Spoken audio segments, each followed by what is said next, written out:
Hey there, welcome to the DFS Build Saturday football edition. This is for the 2-game slate on Saturday. So if you want to get in on the action after Thursday Night Football and before the Sunday main slate, this video is for you. It'll be going live when the Thursday Night Football game starts. So that is when I'm coming into your ear right now. So if you do want to catch the main slate video for the NFL, that should be out by tomorrow, Friday at the latest. And we also have NBA videos still Thursday and Friday as well. So actually, by the time this is live, that will be irrelevant for Thursday. Anyways, onward, upward. If you like free advice and if you want extra help for slates like this, smash the like button and also subscribe to the channel. So it helps us out and it should help you out as well. All right, I go position by position. Let's start at quarterback for this slate. We get 2 games, which is always better than the showdown. Up top is Lamar Jackson with a 22-point fantasy projection. Obviously, Lamar has been awesome all year, 26.8 fantasy points per game on the year, 37 fantasy points last week against the Giants. Last time he faced the Steelers, it was one of his worst games of the year. Actually, no, I'm wrong. It was his very worst game of the year, only 15 fantasy points. So if you want to play the matchup and the fact like this game is just massive for both sides, the Steelers need to win to make sure they hold on to first place in the AFC North. Baltimore needs to win if they want a chance to steal the division from Pittsburgh. If you think it's going to be a defensive battle again, which it entirely, very likely it could be, and the fact that he's 8.2K and all that stuff, and it's going to carry some ownership, or you probably will be the chalkiest quarterback on the slate. If you are worried about any of that, I can understand being underweight on him, but he's still going to be my top pick. I think this game is way bigger for the Ravens. I think they're going to be extremely motivated to win. They're at home. They're favored. They're in really good form. I mean, it's not a good matchup, but I'm pretty sure TJ Watt is questionable or out already for this game. So if the Pittsburgh Steelers do not have TJ Watt, I'm a lot less worried about the matchup. And last week, the Eagles found success at 27 points against Pittsburgh too. So obviously the Steelers could bounce back. It's not a great matchup. It was literally Lamar's worst game of the season. So those are all reasons to definitely go underweight and make a different pick if you are scared. But I am probably just going to play Lamar. And honestly, I hope for those reasons people go away from him. The other options are just okay. Patrick Mahomes at 6.4K. The matchup with Houston is not amazing. By the way, speaking to the matchup,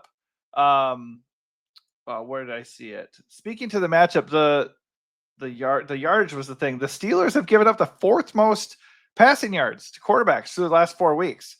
And they've also been giving up touchdowns. They're tied for the 3rd most over the last 4 weeks. So it's not as bad of a matchup as it is made out to be. So I do like Lamar. He is my number 1 quarterback play on the slate. Don't really care about the ownership. If you want to get different, I think I just go to the other side of this game just because on the year the Ravens have been horrendous against fantasy quarterbacks. Yeah, on the year they've ranked 5th? Yeah, not great. So they've been a little bit better as of late. But I think this game could be a little bit more of a shootout than the first one was.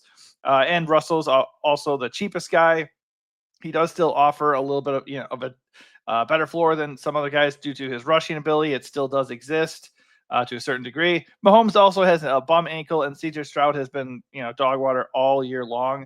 CJ Stroud averaging 15 fantasy points per game, Mahomes averaging 17, and Russ averaging 17. I think when you look at all 3 of them, Russ just looks like the slam dunk. It's not really a pivot, but he's the leverage play on Lamar. I will be interested to see where ownership is. Russ does come in with the worst projection of all quarterbacks on the slate, but it's not a bad matchup on the numbers. He should be trailing, and he should air it out a bit. I will keep an eye on the status of George Pickens, because if George Pickens is out, I would feel a little bit, less good about Russell Wilson. But if Pickens is in, obviously he gets his number 1 guy back, and he looks a lot better too. So not super interested in Mahomes or Stroud. I just feel like they're big names and the prices are good, but the matchup isn't amazing on either side. That game is a lower game total. Like it doesn't feel very good. And then you add in the injury to Mahomes and everything. If I had to pick one of those guys to go with, it probably would be Stroud, because he probably is going to be trailing in the game. He's going to be a little bit more mobile than Mahomes probably. And I would imagine he'll have to take it to the air a little bit more. I just don't trust either of them. Stroud has been really bad all year. He doesn't have a single game over even 17 fantasy points since week 6. So he does have Nico Collins back. He's been back for a few weeks. So there is that. And he is cheaper than Mahomes. So right now I'm going to rank them Lamar, Russ, Stroud, Mahomes. Like in a vacuum, Mahomes and Stroud are like in play anytime we talk about them, just because they are talented. They do have weapons. I just think they rank third and fourth for sure in this slate. All right. Over to running back we go. Joe Mixon leads the way with a 20-point fantasy projection. Behind him is Derrick Henry. I mean, this is not really a very friendly slate for running backs either. It's just both games are low totals. The matchups are not very good. Let's see. Does anybody stand out here from a matchup perspective? Not really. On the year, the Chiefs are the number one team against fantasy running backs. On the year, the Texans are the fourth best. On the year, the Ravens are top 10. On the year, the Steelers are top 10. I mean, look at last week. The Steelers still held Saquon Barkley in check. Last time the Steelers faced the Ravens, Derrick Henry did not get it going. And honestly, specifically, Derrick Henry has not been good. I can attest to that because he burned me in my dynasty league last week. Both him and Saquon, I was one and done, even though I had one of the best teams in my league. He had 6.7 fantasy points, and honestly, he could have had a great game. 4.8 yards per carry. It was just all Lamar. It was Lamar's season. He had 5 touchdowns. It just wasn't. They weren't going to Derrick Henry in that game. He hasn't been good as far as like raw production. Okay. He hasn't had a game over 18 fantasy points since week 9, but he's been like, as far as just getting yardage, he's been okay. 3 games ago, he had 140 rushing yards. 2 games ago, he still had over 100 totally rushing yards. That's 14 to 17 fantasy points in those games, despite not scoring. He's had a bit of a drought here with 3 straight games without a single touchdown. I do think there's a decent chance that comes to an end here. I just don't think there's a ceiling for Derrick Henry. And at 8K flat, you're paying for a big game out of Derrick Henry. So if I had to pay for one guy, I think it's going to be Joe Mixon, provided he's actually healthy. I think he's questionable for this game. Let's see. He's limited participant on Wednesday due to an ankle injury. He was limited on Tuesday. So it seems like the ankle injury is minor. It seems like he should play. We'll note, though, last week in an 8-point win over the Dolphins, he averaged 1.9 yards per carry, 12 carries, 23 yards, no touchdowns. Still salvaged his day. He got 10 fantasy points because he had 5 catches. So the thing we know about Mixon is, assuming he's healthy, they're going to give him the ball 15 to 20 times every time. He's going to be the main guy in the red zone, and he's going to be involved in the passing game. So he does have 12 touchdowns on the year. He is averaging 22 fantasy points per game on the year. He's just more dynamic than somebody like Henry. So if I had to pick one, ownership aside, because we have no idea what the ownership is going to look like, I think I would lean Mixon. $200 cheaper. They both have crappy matchups, so that's irrelevant. He projects way better. He's always more involved in the passing game. And he doesn't really have somebody to siphon touchdown production away from him like, Derrick Henry does for sure with Lamar existing there. So that said, I do not mind pairing these guys together. This is not a slate where I feel like super obligated to go pay up for stud wide receivers. There are some guys worth paying up for, well, one in particular. But this feels like a slate where I might just eat the expensive running backs and Lamar and move along and find my value elsewhere. Probably where I'm at right now, but if I had to fade one of them, it's going to be Henry. Najee Harris at 5.7K, Isaiah Pacheco at 6K flat. They both are okay. I don't hate getting to them. Again, the matchups stink across the board. Ravens are good against the run. If I had to pick one, I'm going to go Pacheco. I do think at some point the Chiefs are going to really go out of their way to get Pacheco going. And it's not like they've been super light on him. He only had 8 touches in his first game, but then right after that, 16 touches in the next game and 14 touches last week. So they're just going to ramp him up. They need him for the playoffs. He is an explosive player. He hasn't gotten there yet. He hasn't had a touchdown since he returned. So I would not be shocked at all for him to get 15 to 20 touches in this game and find the end zone and really have his best outing, in quite some time. So I think at 6K flat, he'll probably garner some ownership because he looks like a pretty decent play.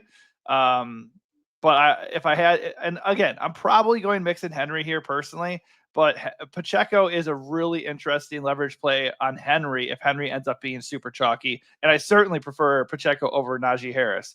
Najee is certainly a threat to score in any game. He does have a big workload as far as his rushing workload. He can be really involved as a receiver as well. It's just that's kind of an inconsistent part of his game this year. But last week, they were in the game really the whole time. It was 17-13 at halftime, and they only had 6 rushing attempts. So they are working Jaylen Warren in a little bit more. And when it's not working for Najee, it's really not good. In 4 of the last 5 games, he's had 3.5 yards per carry or worse. just not an explosive guy, not always reliable when it comes to touchdowns and receptions. So I'm going Pacheco over Najee. It is a 2-game slate, so you can still play Najee Harris, but he's my 4th back in if I'm going to do that. If Najee ends up being chalky, I do not mind Jaylen Warren as leverage. $500 cheaper. He is involved.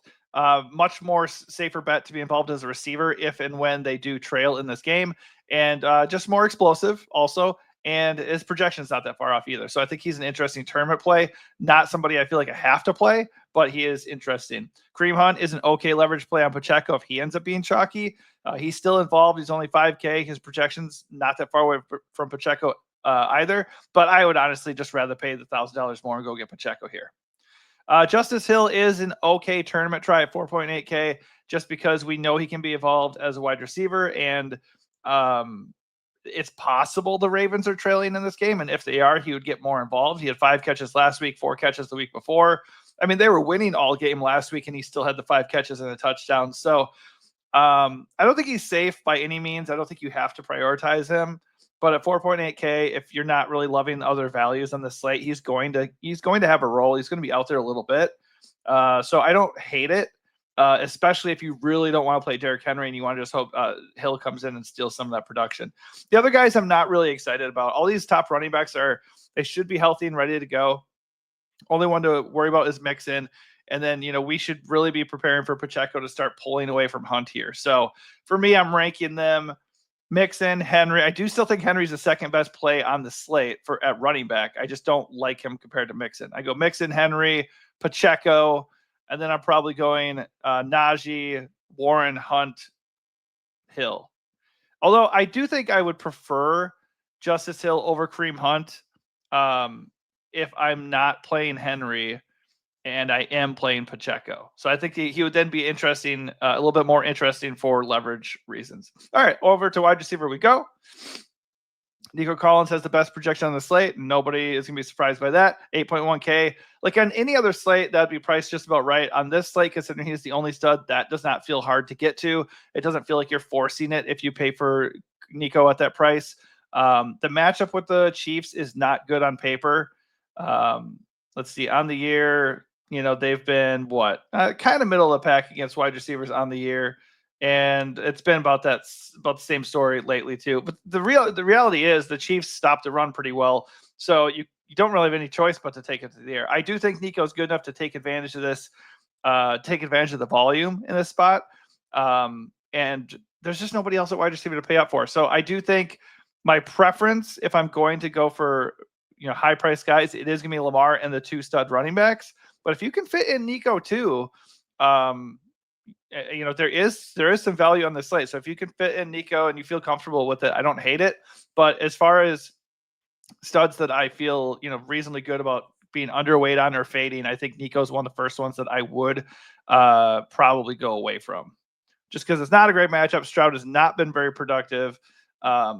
And the mid-range down low for wide receivers looks pretty comfortable. Zay Flowers at 5.9. He was not good last week, which was crazy because Lamar had one of his best games ever, and Zay only had 6 catches, no touchdowns, and 11 fantasy points. So while Zay is not like this ultra-productive guy that we know he can be, he still has had 10-plus fantasy points in each of his last 4 games. He still has exhibited a ceiling multiple times on the year with 5 20-plus fantasy point outings. It's only a matter of time before Zay pops off again. So if I'm paying up at wide receiver, the first guy on my radar is going to be Zay. His projection is not that far away from Nico Collins. He's way cheaper. And then I could just still go get those safe stud running backs that I want to get anyways. I just think right away, he's like the number one option as far as getting exposure to the Ravens offense, right up there with Derrick Henry. I think he's in for a big week, even though the matchup is not great. I think it's just a matter of time. Like the other guys were excelling with Lamar last week and the past few weeks. Zay is going to get that going again for him at some point. Tank Dell coming in with 11-point fantasy projection, only 5.1K.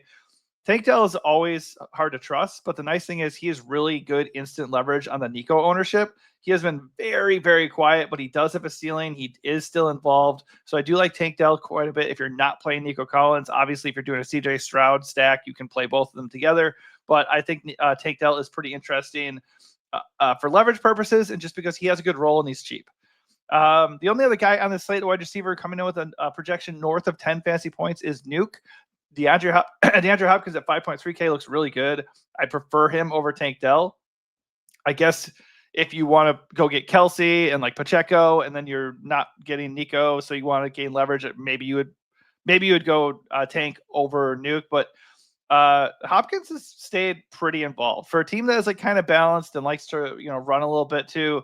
And they honestly have quite a few options: Kelsey, Xavier Worthy, Hopkins, and they spread it out to other guys like Justin Watson and Juju. So he should be featured more, but I'm okay with his role as is. 6+ targets in each of the last 4 games, 9 targets in 2 of the last 3, 13+ fantasy points in 3 of his last 4. Pretty reliable, good red zone threat. He still can make big plays down the field.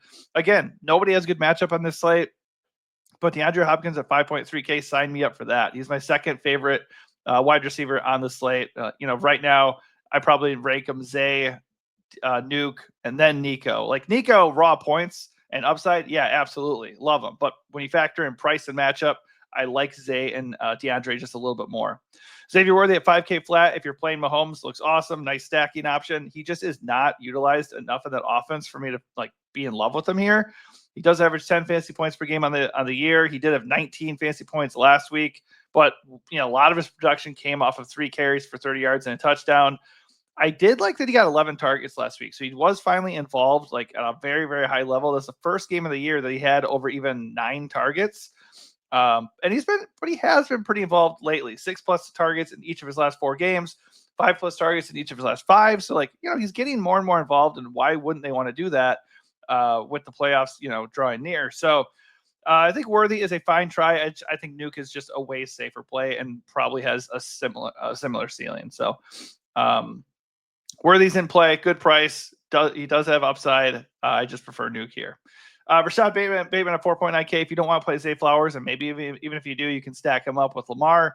Bateman was awesome last game. He's coming in with a foot injury, so keep an eye on his status. He had 23 fantasy points last week. Big old goose egg the game before, then 12 fantasy points before that, then 5 the game before that. So what are we seeing here? There's just inconsistency. He is a small stature wide receiver. He's very explosive. He gets some of the shots down the field. But he's just not a high volume guy, and he's not a big red zone target normally. He actually has quite a few touchdowns on the year, 7. But provided he's healthy at 4.9K, he is out there quite a bit, and he does have a ceiling. I don't hate it. I think it's okay. Like I said, I think this lower mid-range pack of guys who are all like 5 to 5.9K, I think they're very, very solid options on this slate, to the point where this is what allows us to go get Lamar and these stud running backs and not feel weird about it, right? So he's not safe.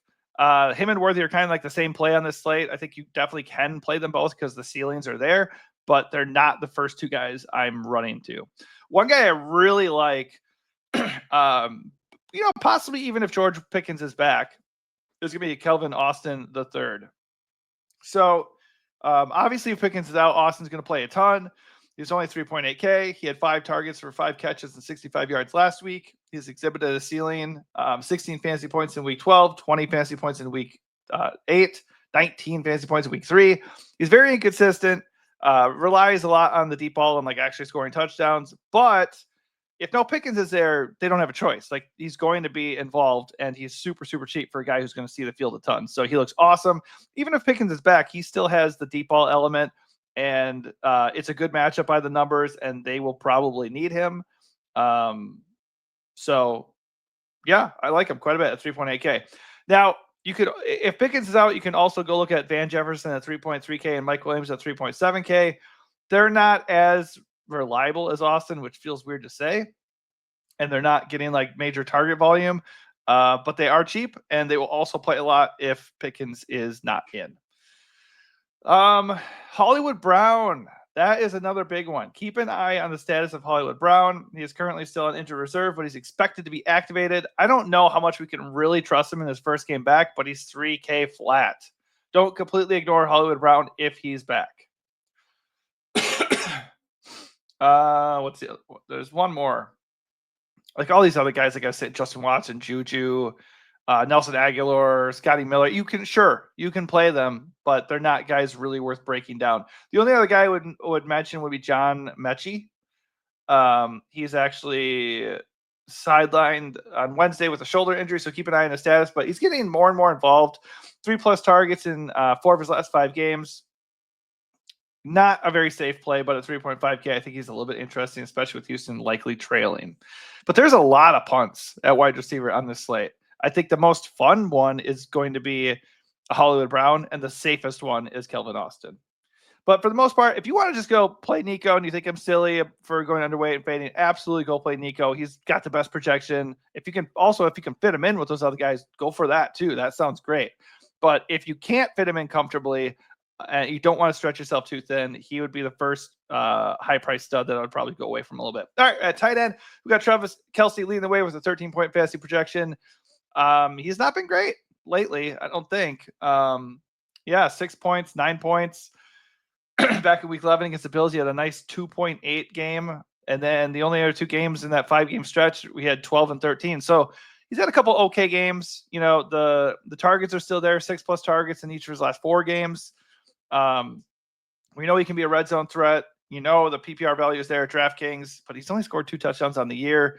He just has not been very productive lately. In the matchup with Houston is, let's see, actually not so bad. I thought it was going to be bad considering on the year, I knew the Texans on the year are top 4 against tight ends, but over the last 4 weeks, they are bottom 10. So make of that what you will. He's got the best projection slate. 5.6 is kind of, excuse me. It's kind of discounted for Kelce. So I don't mind taking a shot on him. It all depends on what else you're going to do in your lineup. Like if you're going to go get Nico and the stud running backs and or Lamar, then you're probably not going to be able to afford Kelce. I think he's a good play. I think the price is fine. I think the matchup looks a little bit better than you'd think. So I have no problem getting to him. He's just not going to be a priority based off of who he's been lately. And another reason why is because there's a ton of good tight ends on this slate as far as like where they rank in terms of projection and value and everything. So Pat Freiermuth, 3.9K, second best projection on slate. He looks good. Dalton Schultz, 3.4K, better than expected matchup against the Chiefs. Chiefs are bottom 10 defense against tight ends over the last 4 weeks. So, I mean, he's not like super involved, but at 3.4K, we can take that risk, right? Mark Andrews at 4.3K, 4th best projection. I'm wondering if that ends up lowering his ownership. But just like a big slugfest game with the Steelers, I would not be super, super shocked if he had a big game here, and he's just cheap for who he can be. One other guy I'll mention is Noah Gray, just because he keeps being involved with the Chiefs, and he is 3.2K. 10 fantasy points last week, 22, 4 games ago, 18 before that. 6+ fantasy points in each of his last 5 games. So like he keeps being involved. If he's going to be involved at 3.2K, I'm not going to completely ignore him. All right, so defensively, I don't know. I mean, defense is always a crapshoot. I never feel like really good about it. I say the best value is probably going to be the Chiefs. Technically, it'd be the Steelers, but if they don't have TJ Watt and you're going up against Lamar and Henry, nah, I don't want to do that. 2.5K is a good price, but I don't really want to do that. I think at a 2-game slate, you can kind of just mix and match and play all these defenses. I would probably just largely rely on the Chiefs and Steelers and just hope that one of them hits and just kind of rotate them through most of my lineups. But like the Chiefs offense has not been super good. So the Texans at 3.1 are live. And the Ravens are going to be the number 1 defense in terms of projection. But they're also the most expensive. So by the way, we do have ownership here. It updated as it's going.